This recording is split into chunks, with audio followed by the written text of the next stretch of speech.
Bonjour et bienvenue dans votre émission Éco-Débat. Comme chaque semaine, nous braquons les projecteurs sur la vie économique de notre continent et actualité oblige, nous allons parler de l'évolution de la situation au Moyen-Orient et son impact sur les économies africaines. À quoi doivent s'attendre les économies du continent après cette guerre? Quelles leçons doivent-elles tirer de ce conflit qui a duré ou qui a mis à rude épreuve l'économie mondiale pendant 3 mois et demi? Nous allons parler de tout cela avec nos deux invités. Il s'agit de Kamal Akridis, fondateur et président du think tank Rock Institute. Par Rock Institute, comprenez Research, Observation and Critical Knowledge. Il est en duplex avec nous depuis Rabat. Bonjour à vous, Kamal Akridis, et merci d'avoir accepté notre invitation. Bonjour et merci à vous, cher Omar. Et depuis Kigali, nous avons le plaisir de retrouver Idriss Lingé, un habitué de l'émission. Il est le directeur de rédaction de Média Mania. Bonjour à vous, Idriss Lingé, et merci d'avoir accepté notre invitation. Bonjour Omar Baldé et bonjour aux auditeurs de Média TV. Alors, comme je le disais à l'instant, avec vous deux, au cours de cette émission, on va essayer de voir à quoi les économies africaines doivent s'attendre après, on l'espère, la fin de cette guerre au Moyen-Orient entre les États-Unis et l'Iran. Je commence par Kamal Akridis. Kamal Akridis, tout d'abord, quelles leçons retenir ou tirer de cette guerre?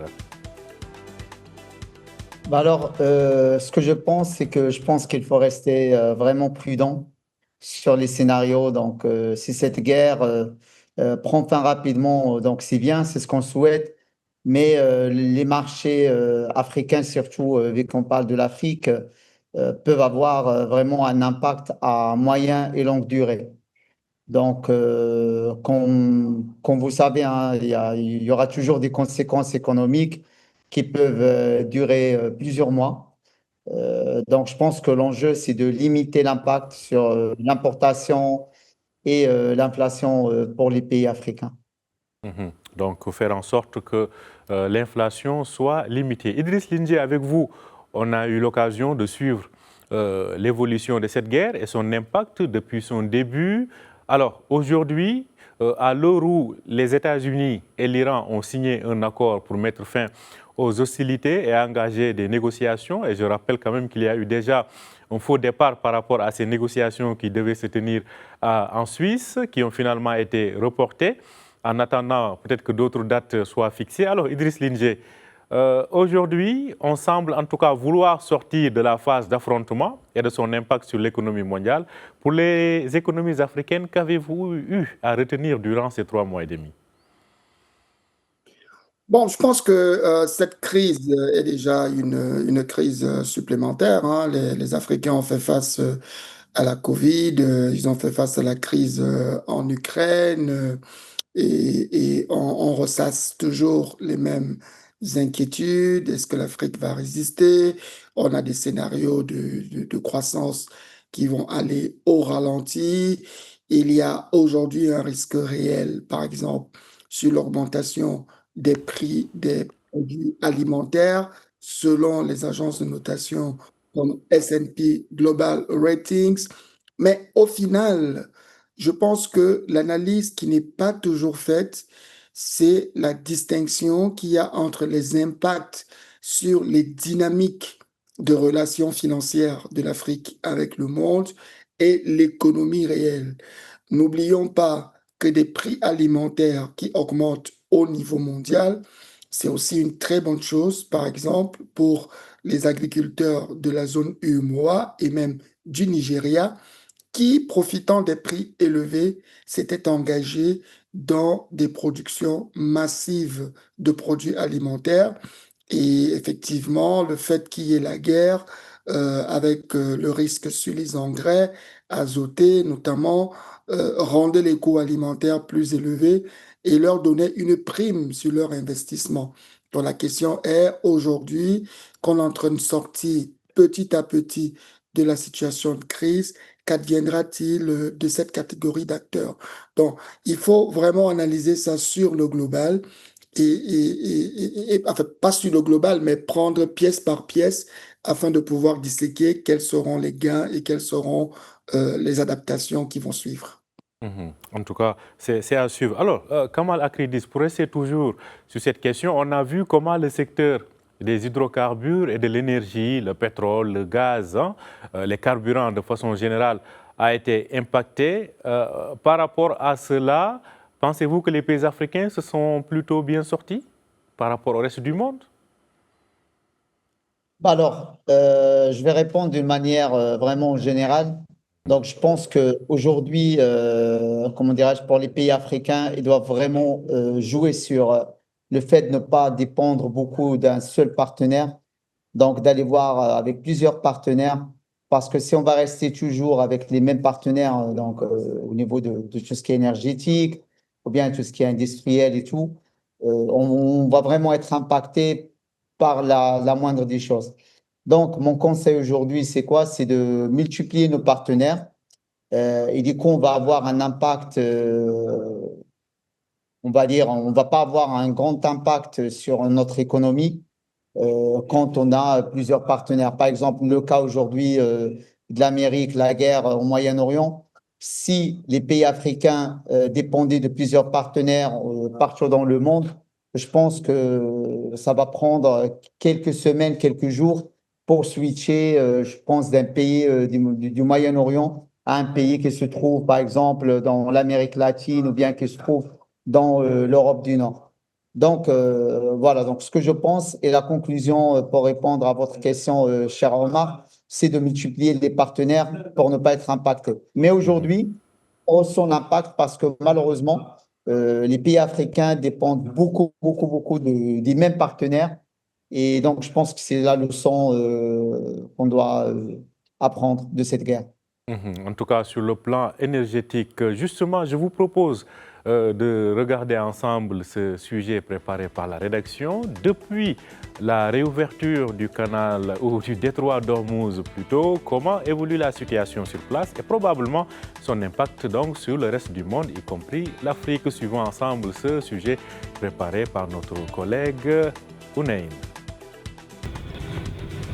Plus de 12 millions de barils de pétrole ont déjà franchi le détroit d'Ormuz depuis la signature de l'accord. Mais le détroit est encore loin de son niveau d'avant-guerre où chaque jour, environ 138 navires traversaient la zone. Selon l'accord, le trafic des navires commerciaux ne sera pleinement rétabli que dans un délai de 30 jours. Le détroit doit encore être déminé. Et pour les analystes d'Argus Media, 4 à 6 mois pourraient s'écouler avant de retrouver les volumes d'exportation de brut d'avant-guerre. Conformément aux termes de l'accord, aucun frais ne sera imposé pendant une période de 60 jours, mais Téhéran réitère encore et toujours son intention de faire payer les navires franchissant la voie maritime une fois le délai écoulé.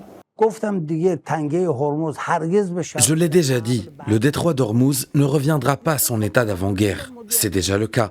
L'Iran a un droit de souveraineté sur Ormuz et bien sûr, nous percevrons une redevance pour ses services. En plus des frais de passage, d'autres changements sont annoncés. Les médias iraniens affirment que les navires qui souhaitent traverser le détroit devront soumettre leur demande à un nouvel organisme gouvernemental.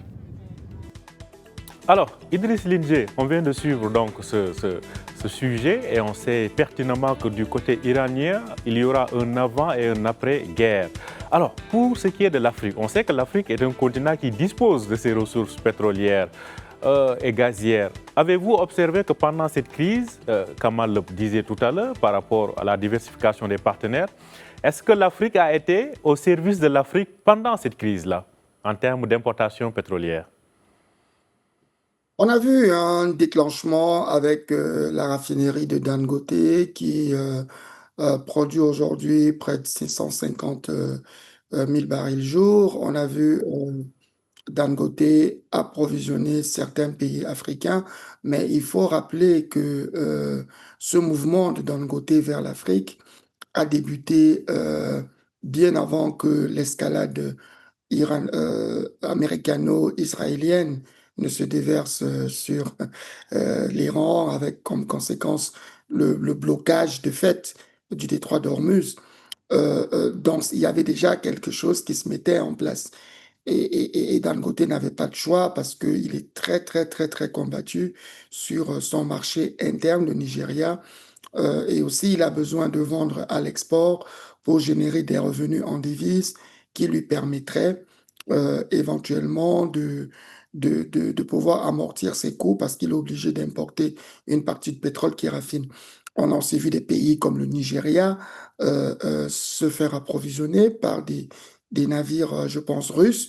En tout cas, je regardais Marine Traffic et j'ai pu voir qu'il y avait jusqu'à 2 bateaux tankers pétroliers qui apportaient du carburant, notamment au Ghana. On a aussi appris qu'il y a eu un bateau russe arraisonné par la marine française. On n'en parle pas beaucoup, mais les Français continuent d'empêcher aux Russes de distribuer du carburant dans le monde alors que les Américains ont levé les sanctions.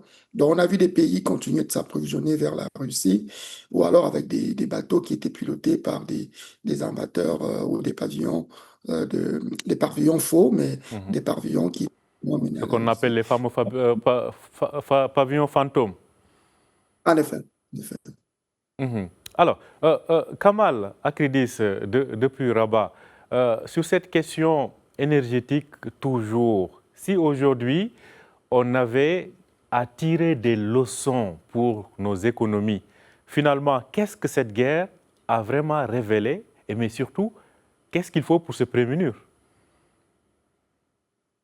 Je pense que, alors, la première leçon Mm. pour nous, c'est la diversification.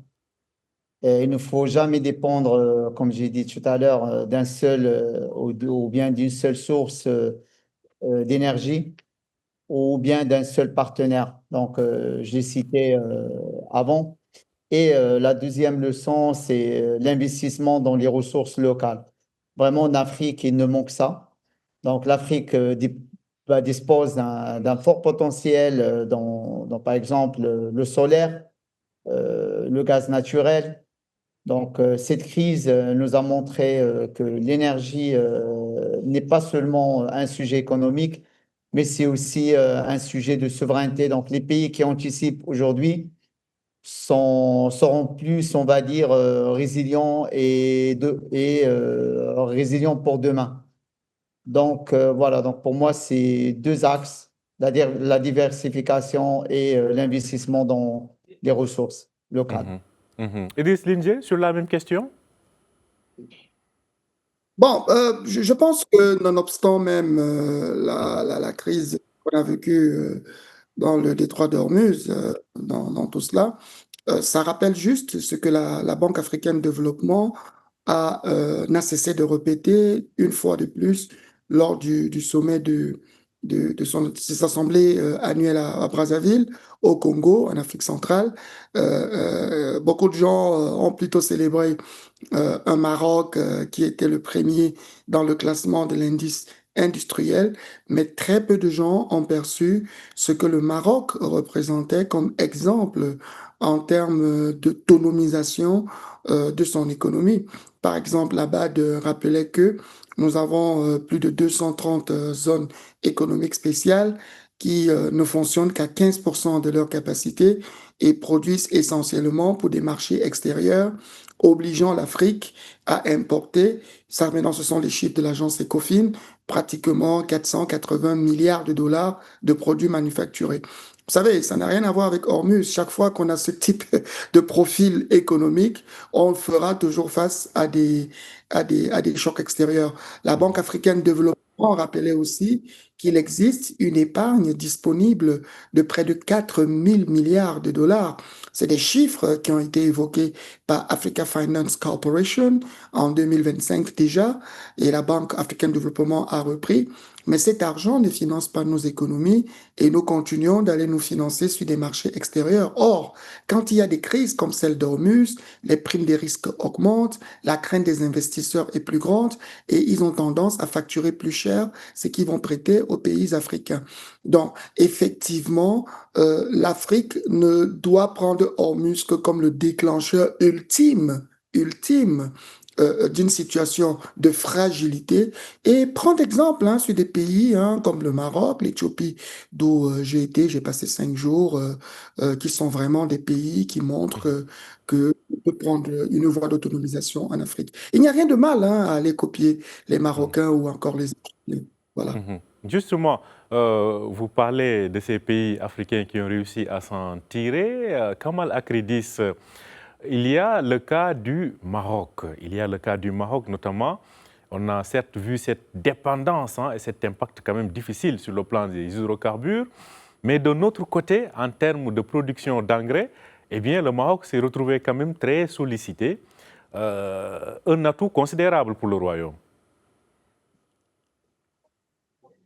Donc, oui, sur ce sujet, absolument. Donc, le Maroc est un bon exemple de transformation d'un risque en opportunité. D'un côté, nous dépendons des importations d'énergie et nous subissons des hausses des prix. Par contre, au niveau de, comment dirais-je, au niveau de ce que le Maroc détient aujourd'hui, donc je pense que le Maroc a investi à travers l'OCP, donc en Afrique, ou bien même en Asie, donc un investissement vraiment dans tout ce qui est engrais et développement d'agriculture.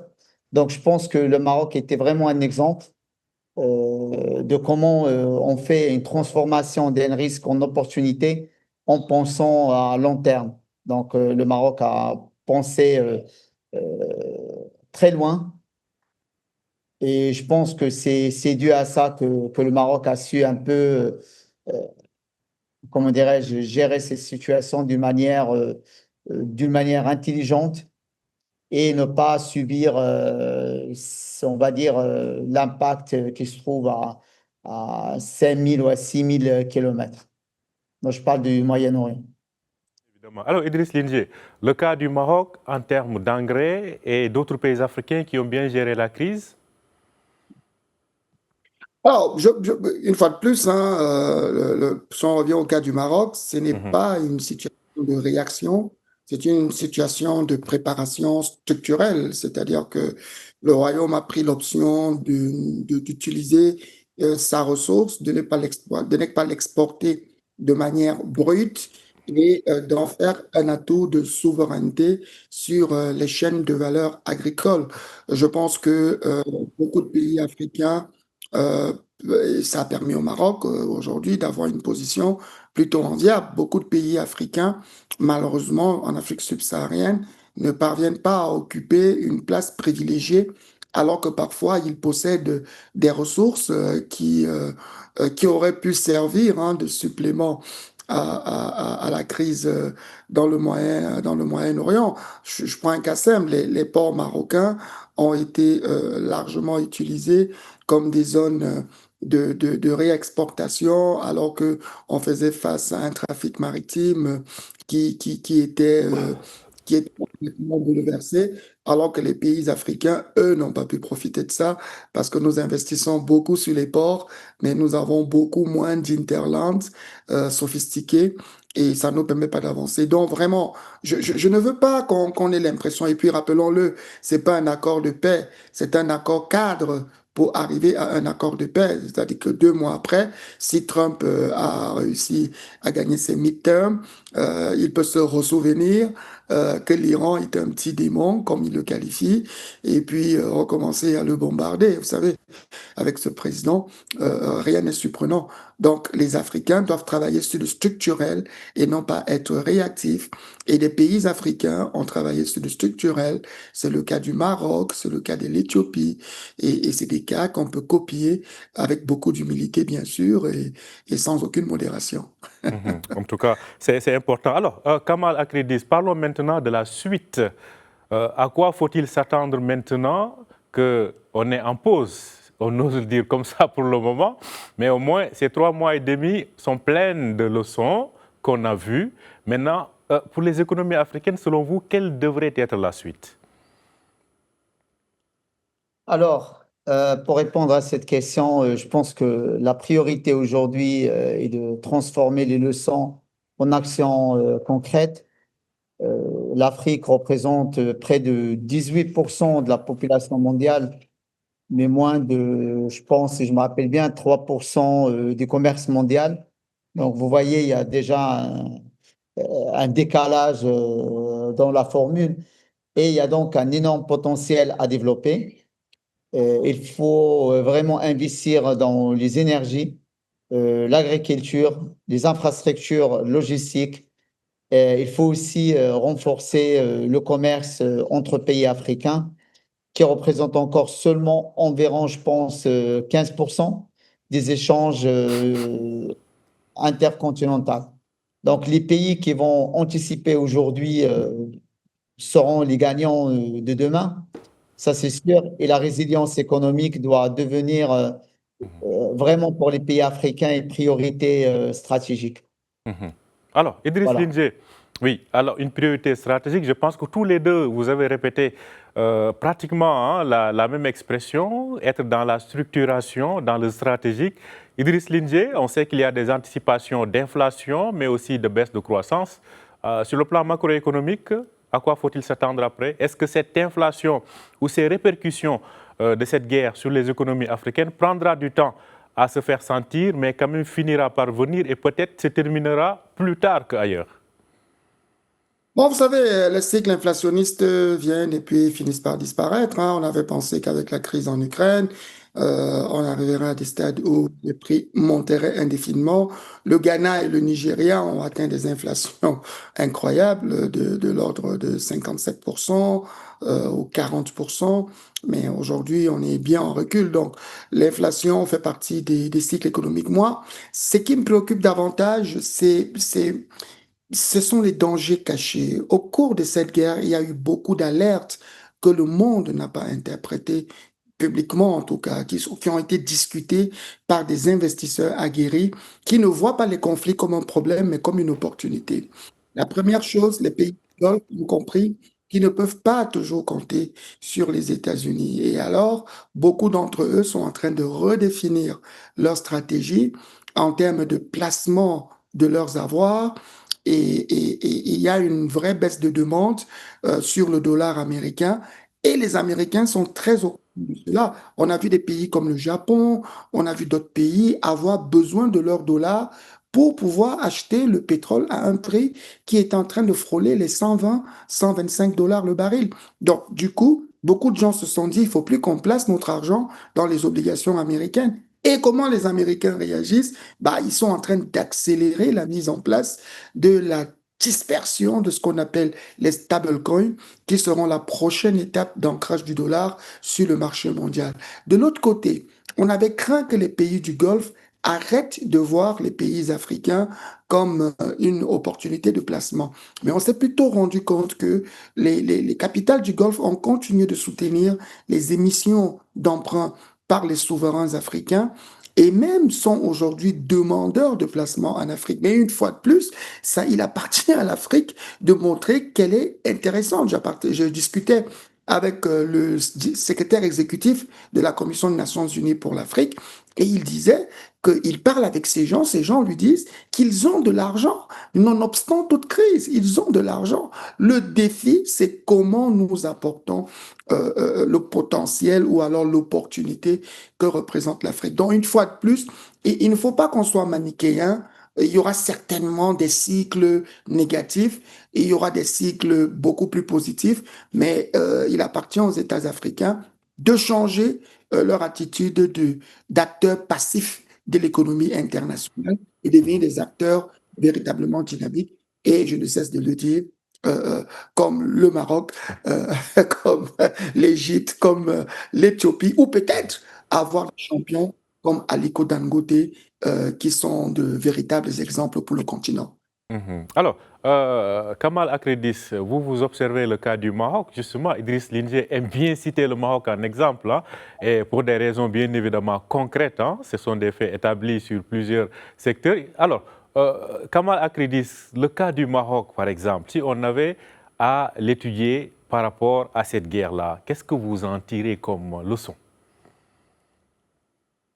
Alors là, on va passer d'un continent à un pays, donc je pense que la principale leçon du Maroc, c'est l'anticipation. Donc, malgré sa dépendance énergétique, le Maroc a continué à investir dans des secteurs stratégiques comme les engrais, les énergies renouvelables, hein, tout le monde le sait, et dans les infrastructures. Je pense qu'aujourd'hui, le Maroc détient plus de 60 à 70% des réserves mondiales de phosphate.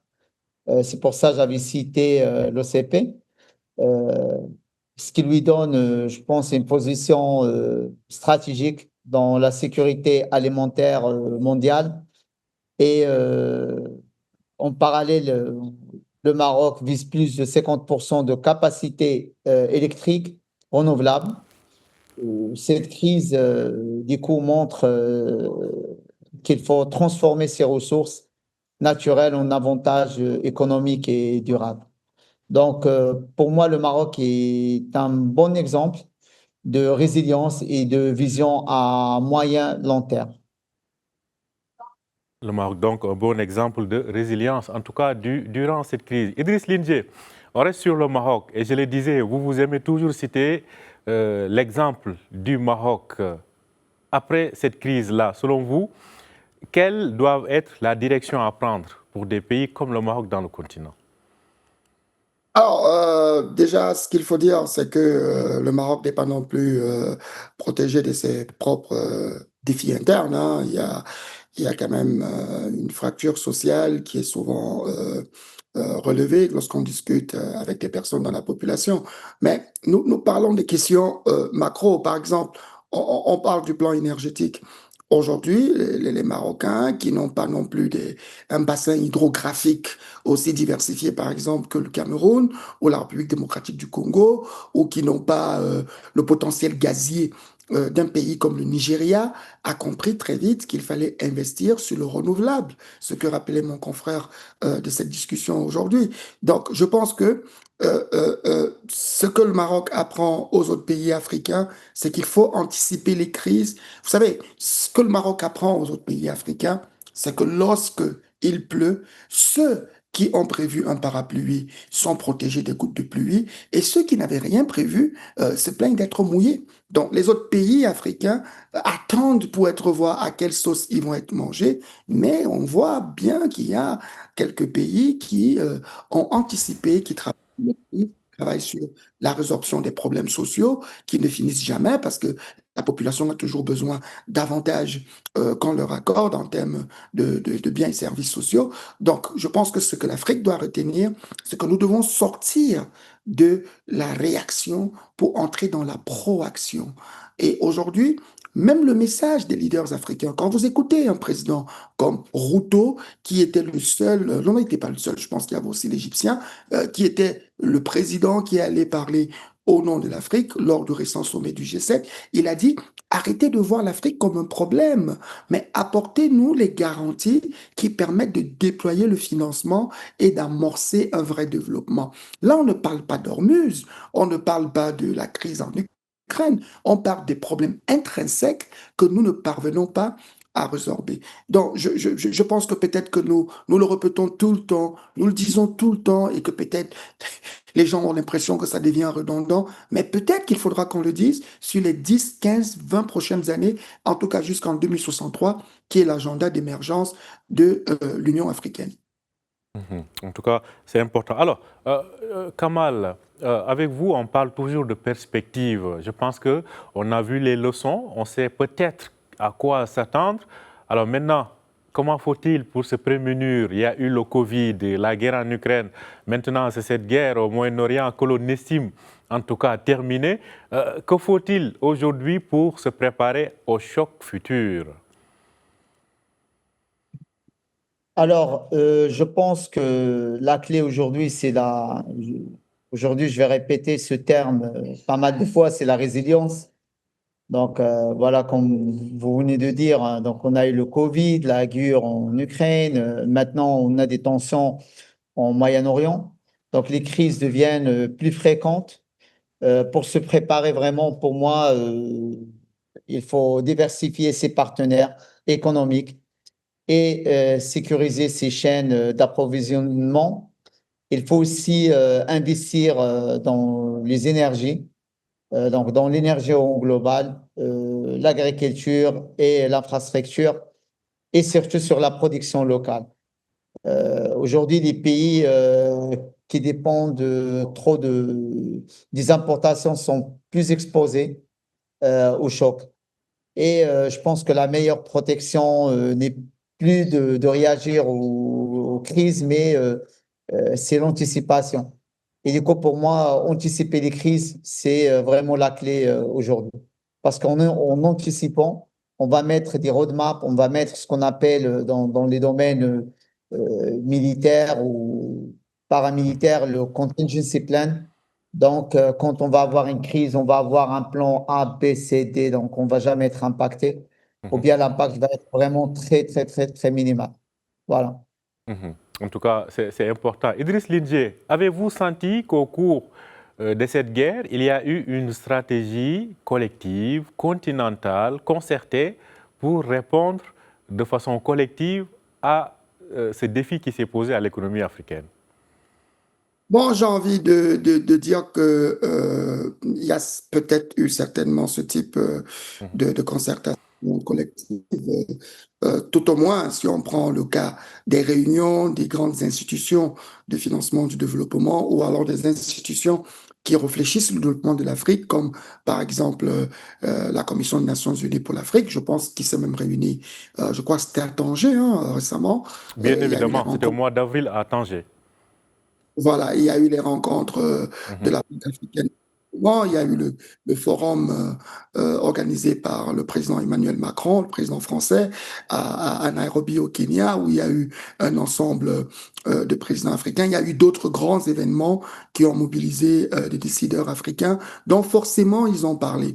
Mais maintenant, si on parle d'une stratégie publique dévoilée avec des indicateurs et un objectif clair, évidemment, il n'y en a pas. Il n'y en a pas parce que les pays ont beaucoup trop de problèmes à régler.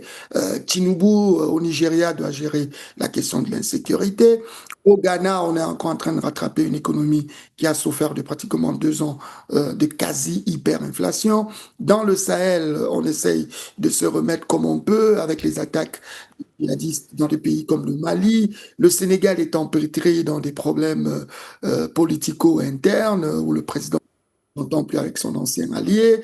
Voilà, donc les pays font face à des défis différents et malheureusement ne se retrouvent pas souvent pour discuter des choses communes de manière structurée, alors que des problèmes sont en train de s'amorcer, mon cher Omar Baldé.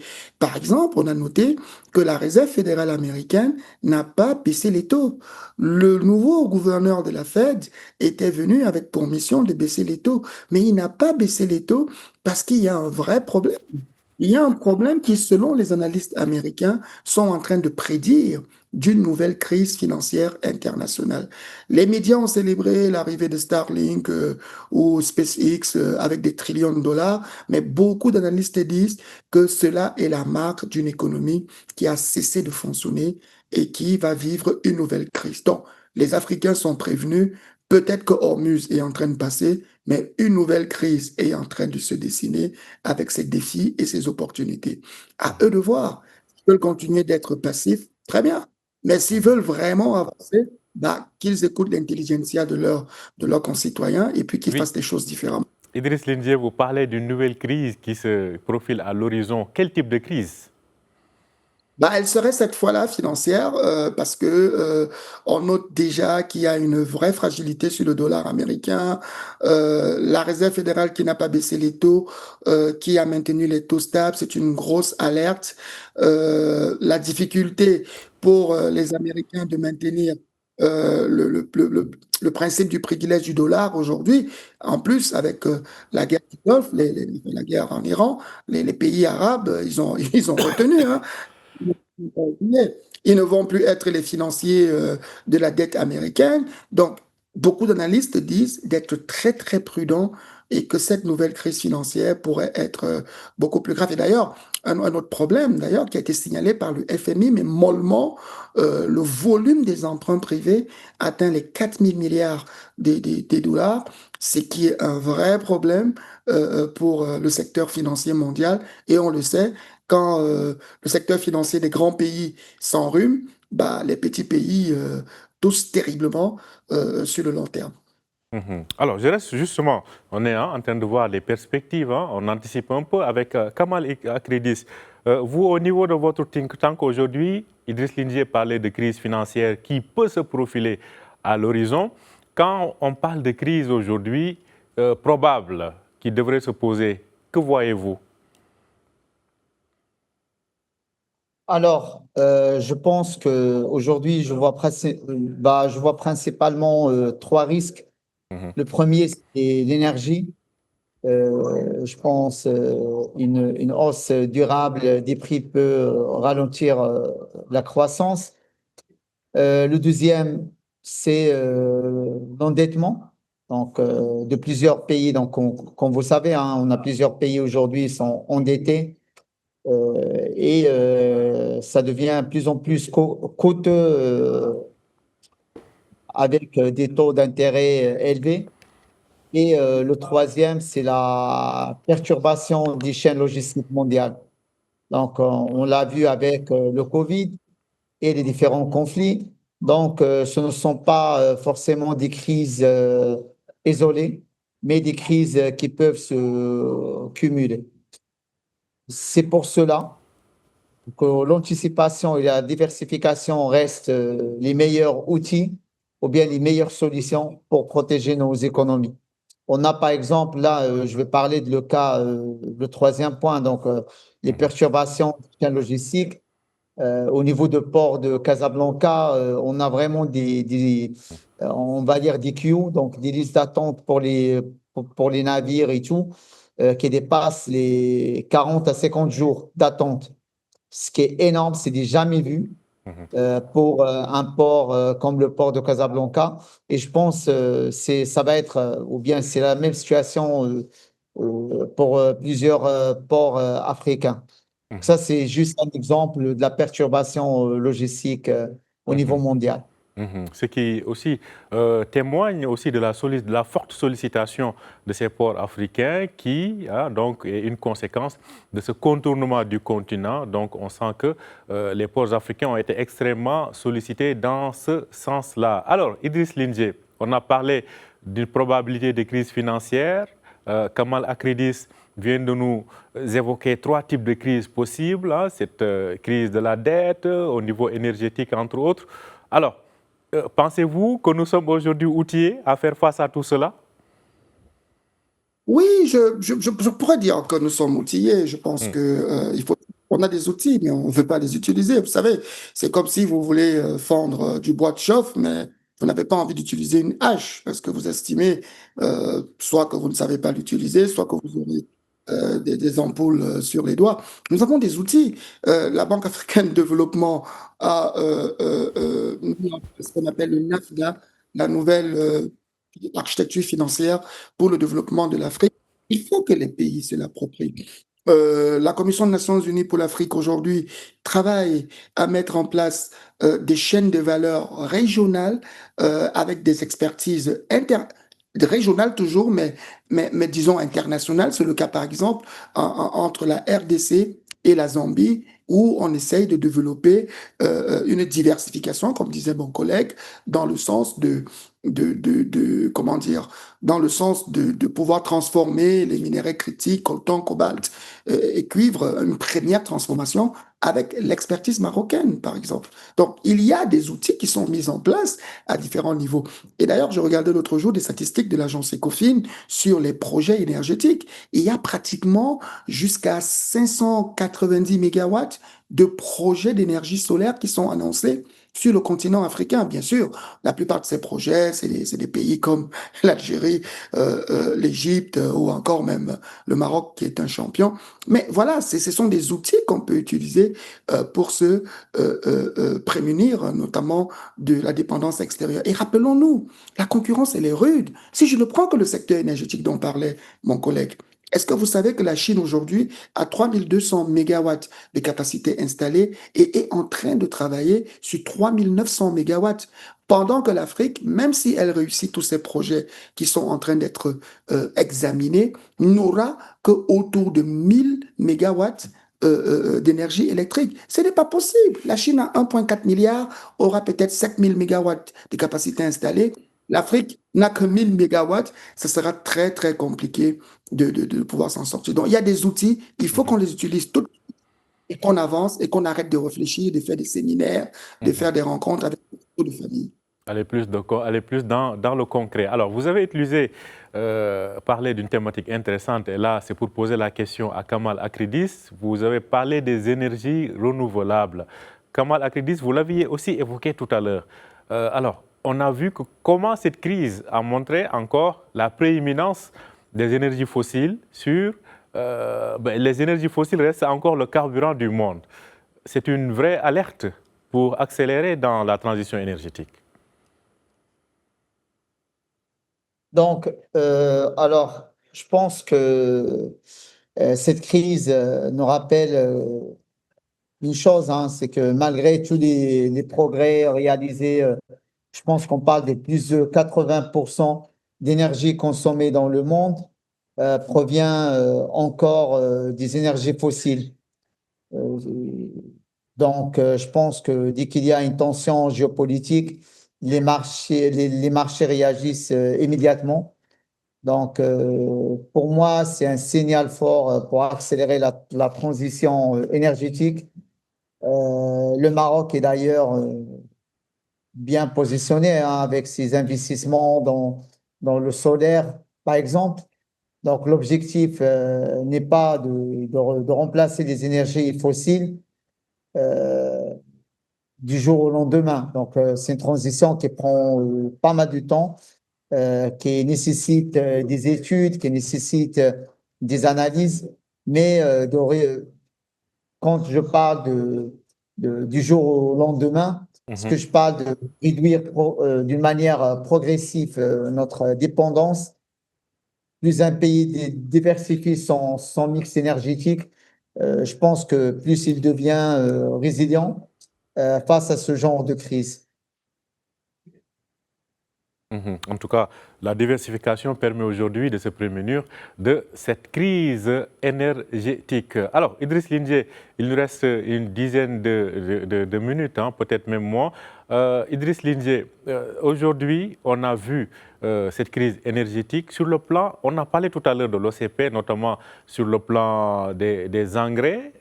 On vient de parler du solaire et des énergies, mais de l'agroalimentaire aussi, ou plutôt avec cette hausse des produits alimentaires, vous l'avez évoqué au début.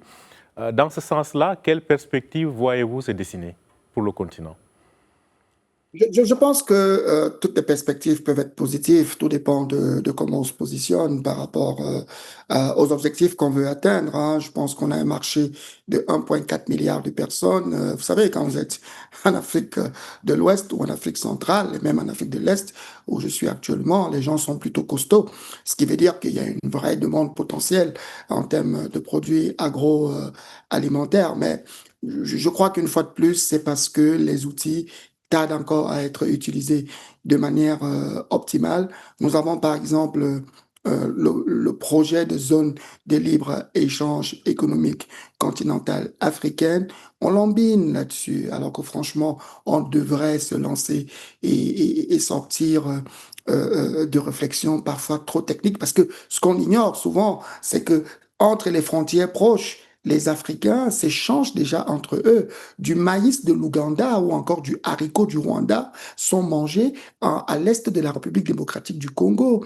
Des productions notamment du Burkina Faso, permettent à des consommateurs en Côte d'Ivoire de pouvoir être alimentés. L'igname du Nigeria est consommé de manière massive dans le pays voisin qu'on appelle le Bénin, même si le Bénin produit aussi. Donc, il existe déjà ces corridors, notamment agroalimentaires, et il existe un outil qu'on appelle la zone de libre-échange continentale. Maintenant, qu'est-ce qu'il faut?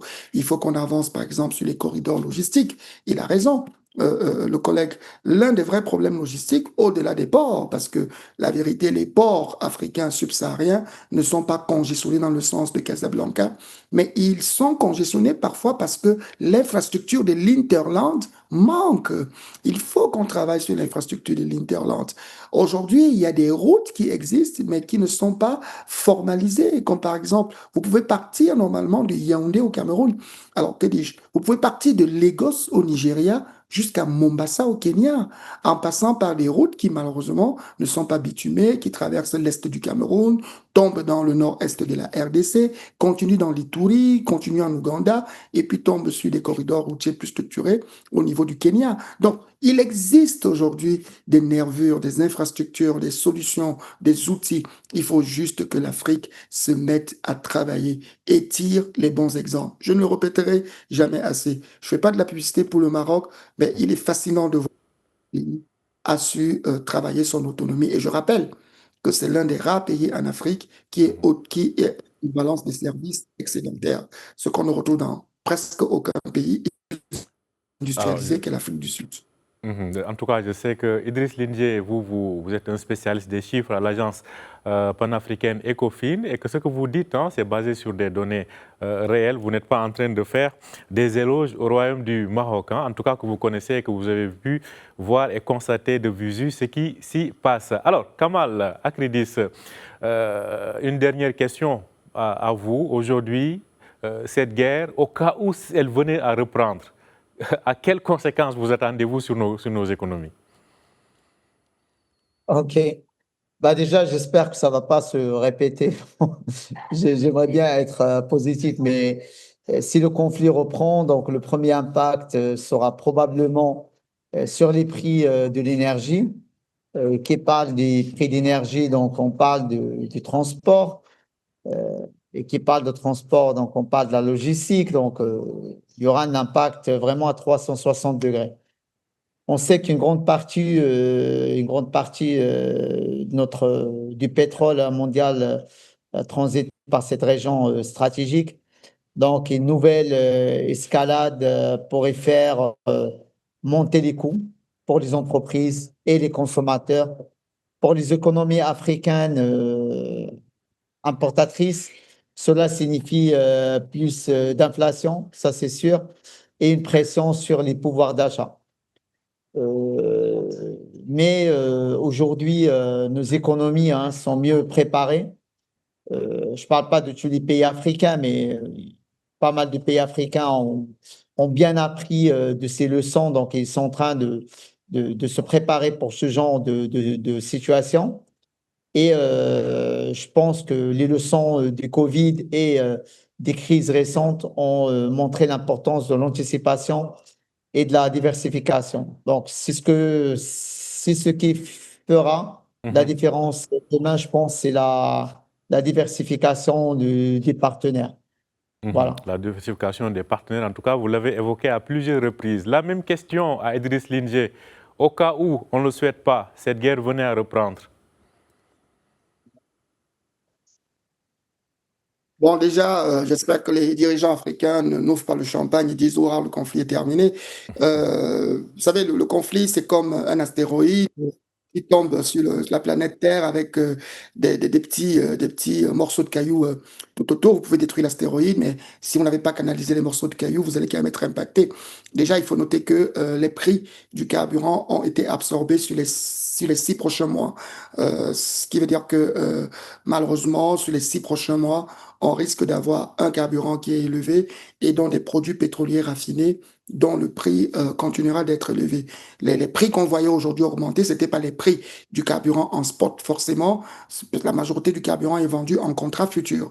Donc, c'est cela. Mais maintenant, quand on ajoute à cela le fait que la vérité, la raison pour laquelle Trump finalement a accepté, c'est qu'il a compris que même si les Américains sont producteurs de pétrole, ce qu'ils n'avaient jamais vraiment admis en public, c'est que le pétrole américain ne peut pas être raffiné aux États-Unis. Le pétrole américain est vendu à l'extérieur parce que les raffineries américaines ne sont pas configurées pour raffiner le pétrole américain. Donc les Américains ont massivement besoin de carburant pour réduire l'inflation sur les prix du carburant aux États-Unis. Donc c'est la chasse à la reconstitution des réserves, ce qui fait que les prix de l'énergie risquent de rester élevés. Maintenant, au-delà de 6 mois, un an, ben voilà, il faut que les anticipations soient faites que les ajustements soient menés, que la diversification des partenaires ne soit plus juste un slogan, que ce soit effectif, et que l'utilisation des outils africains, le NAFTA, le AFTA, la ZLECAf, les corridors, la libre circulation, que tout ça soit mis en œuvre pour que l'Afrique soit solidaire de l'Afrique dans les prochaines crises. On l'espère en tout cas. Merci à vous deux, Idriss Lingé et Kamal Akridis, d'avoir bien voulu répondre à notre invitation et surtout d'avoir brillamment en tout cas répondu à nos questions sur donc cette après-guerre, on l'espère, et que ce soit définitif donc pour ce conflit après 3 mois et demi au Moyen-Orient. Quels étaient les impacts sur l'Afrique, mais surtout comment les économies africaines ont pu gérer cela et à quelle perspective s'attendre. Merci à vous deux d'avoir accepté notre invitation. Merci également à vous de nous avoir suivis. Je rappelle que vous pouvez retrouver cette émission sur notre site www.mediantv.com ou sur medianews.com ainsi que sur nos pages sur les réseaux sociaux. Bonne suite de programme sur Média et au plaisir de vous retrouver, Inch'Allah, la semaine prochaine avec Éco Débat.